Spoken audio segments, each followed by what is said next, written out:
l'incompétence de nos politiques, et là c'est flagrant, et on en parle après.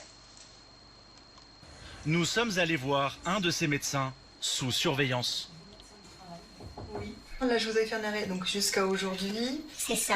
Le docteur Dorothée Neveu est aussi diplômée en psychothérapie. Les patients qui viennent la consulter sont ainsi bien souvent en grande difficulté. Donc, en prolongation, motif de l'arrêt, souffrance morale au travail. Et voilà. Merci. Il y a 3 ans, elle reçoit une convocation et doit se déplacer à la CPAM de son département. Dans ce dossier qu'on lui remet, elle découvre que toutes ces statistiques sont passées au crible. Vous voyez, ils nous font des beaux diagrammes, des beaux points. Nombre de consultations, nombre d'arrêts. Tout est comparé à la moyenne départementale sur une année d'activité. Ils nous scrutent à la loupe, on a l'impression d'être des insectes. Et donc on tremble quand on n'est pas dans la moyenne. Quand on est au-dessus de la moyenne, on se dit « Oh là là !» À première vue, elle semble être une bonne élève. Elle prescrit seulement 183 arrêts de travail sur une année, bien moins que ses collègues, qui en délivrent 219. Mais ce qui pose problème à la Sécu, c'est qu'ils sont plus longs. En moyenne, 22,6 jours, contre 14,9 jours pour les généralistes du Rhône. Et ce n'est pas tout. La Sécu a même calculé la facture. 294 300 € d'indemnité journalière versée à ses patients, contre 161 404 € en moyenne pour les autres praticiens. Je fais mon travail tout simplement et là on me juge coupable en fait, alors que j'ai rien fait de mal, quoi. C'est terrible.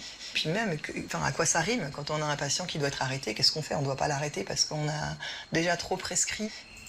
Si elle ne diminue pas ses arrêts maladie de 30%, elle est menacée d'être mise sous objectif et risque de lourdes pénalités financières, jusqu'à 15 000 €. Voilà, donc vous avez entendu, on est soi-disant dans un pays démocratique. Normalement, nous avons des politiques qui sont compétents. Et bien là, on voit que vraiment l'incompétence, elle est, comment je pourrais dire, il y a réellement une incompétence, puisque on ne soigne jamais la cause, on soigne pas d'ailleurs, on maintient la pression pour que les gens fassent ce que les gouvernements demandent, du moins là la CPAM.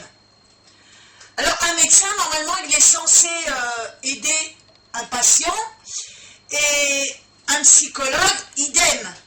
Alors, depuis quand les politiques sont comment je pourrais dire, les décideurs de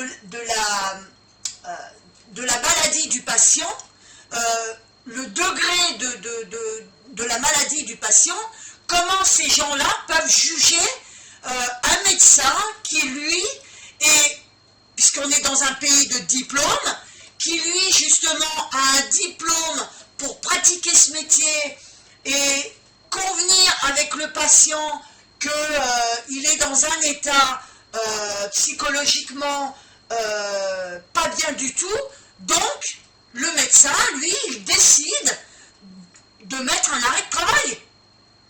Ce n'est pas à la CPAM ou ce n'est pas aux politiques à décider. Mais là, on en vient à la cause. La cause. La cause, c'est toujours la même. C'est on oppresse les gens qui travaillent, mais on ne va pas se remettre en question.